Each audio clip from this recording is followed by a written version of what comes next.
Hey everyone, today we want to look at a few examples of how we take a problem that's in factored form and find our critical points. So we would be finding our vertex, our axis of symmetry, and our y-intercept. We also want to be able to determine whether our vertex is a minimum or whether it is a maximum. So let's go ahead and take a look at a couple of examples.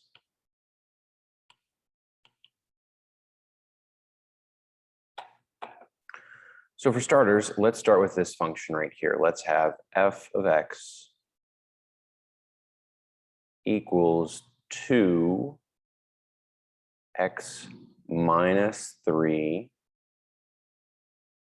and x plus 1. This is in standard form, and the standard form that we have is the same as this general form right here, f of x equals a x minus m and x minus n.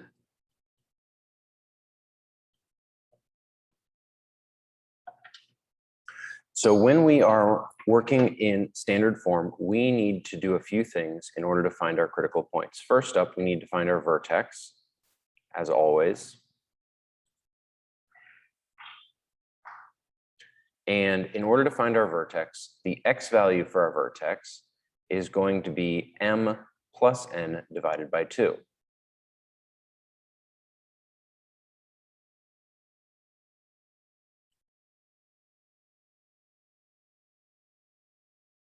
So that's the x value of our vertex. And so for our problem, we're going to want to identify a, m, and n before we start using our formula right here. Before we start our calculations, we want to identify our a, our m, and our n here. So a is obviously going to be 2.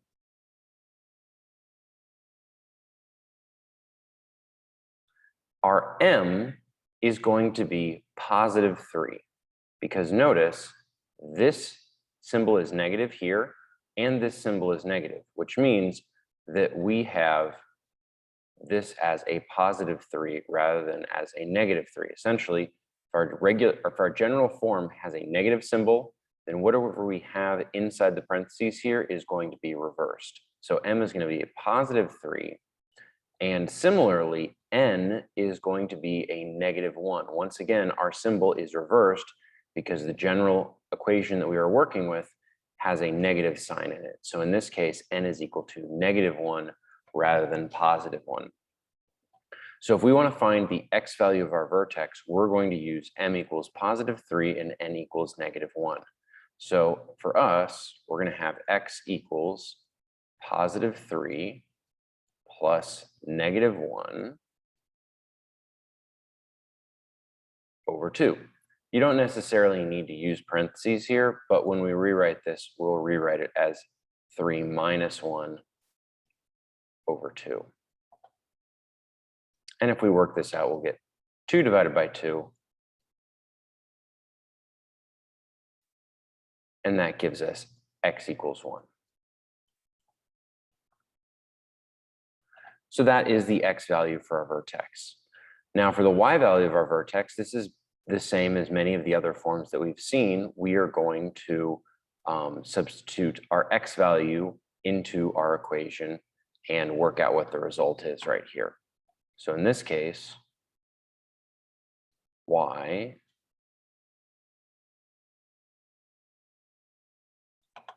is the same as f of x, but we are going to substitute our 1 in here in just a moment. So everything about this equation is going to stay the same, other than the x's are going to change into 1's.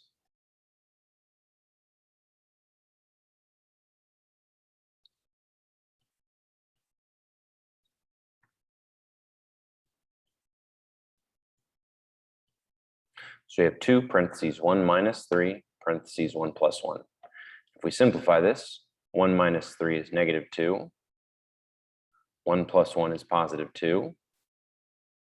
And so now I have positive 2 times by -2 times by +2. And so that means our y value is going to be -8.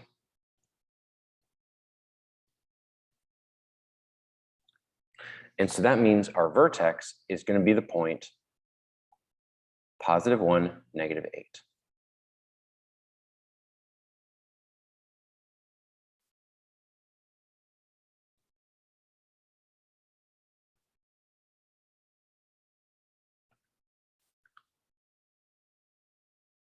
So we found our vertex. We used this formula right here in order to calculate our x value. And then we took the number that we calculated and we plugged it in order to find our y value right here. Now, the next thing that we need to do is we need to use this vertex in order to identify our axis of symmetry. As always, with the other forms that we've seen, the axis of symmetry is a vertical line that goes through our vertex. And in this case, we're just going to use the x value from our vertex right here. So x is equal to +1, and so our axis of symmetry is the equation x equals +1.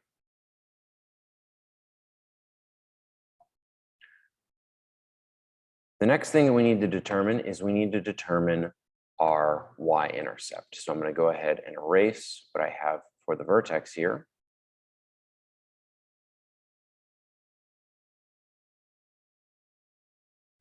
And just like other forms that we've seen before, the way that we calculate our y-intercept is we plug 0 in for all of our x's and we find the result.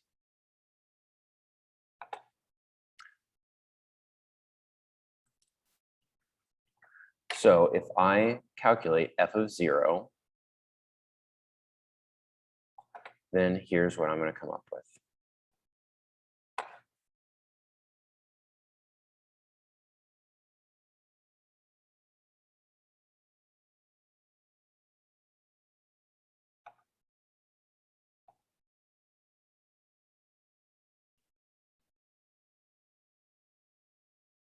So I replace all of the x's with zeros.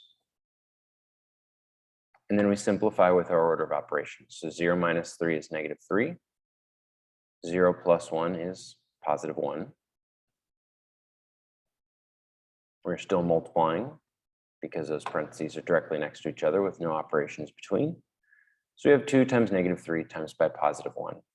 So we get f of 0 is equal to -6. So that means my y-intercept is the point 0, -6.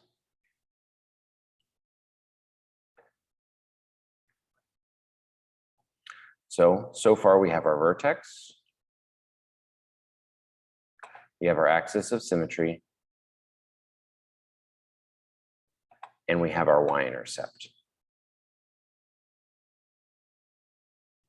The very last thing we want to do is we want to determine whether our vertex is a minimum or a maximum based on whether the graph opens up or opens down.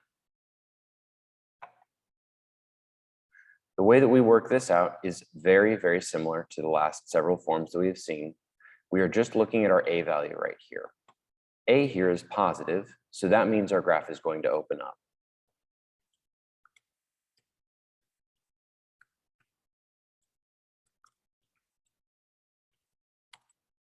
And anytime our graph opens up, that means that we have a minimum value for our vertex.